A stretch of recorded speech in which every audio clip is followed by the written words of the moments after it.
of two scholarly opinions. Some will say they're in hell, and some will say, well, you don't know where they're going to go. I want to tell you something that's, inshallah, will help you.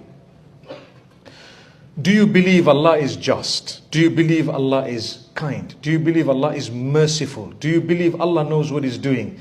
Do you believe Allah has greater mercy than any one of us can have?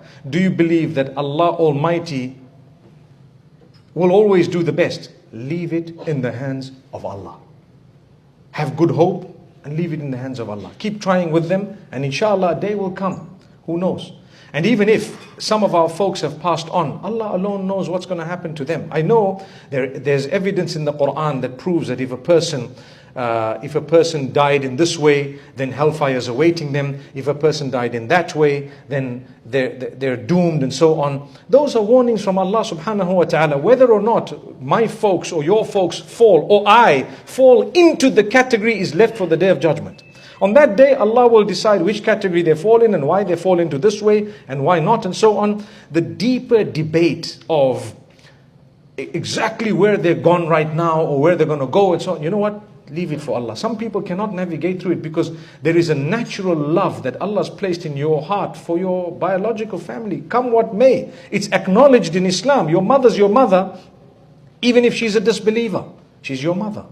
Your father's your father, even if he's a disbeliever. Yes, if he's harming you, you need to save yourself. But that would be true even if he's a Muslim and he's harming you. So there is that love. For me to just come to you and swipe at you and tell you, listen, he's in hell. That's it. That's a bit of an insensitive way of wording things. In fact, I'd rather be truthful to myself and tell you, let's leave it to the owner of the Day of Judgment to judge. May Allah subhanahu wa ta'ala make it easy for us. It's a tough one because we acknowledge what Allah has said in the Quran. We acknowledge the punishment. We acknowledge that heaven and hell exist. We acknowledge that those who've disbelieved and rejected and so on, whether or not they fall in the category, leave it to Allah. Leave it to Allah. Today we have people easily telling guys like me, this guy's a kafir. I've seen the other day someone says this guy's a kafir, and I just laugh it off because you know what, we're beyond the point where we're affected by people's little comments. You know, I'm thinking to someone said, this guy said this about you. I said, firstly, who is the guy? Can you explain to me who he is? What gives him a qualification to rule what's in my own heart?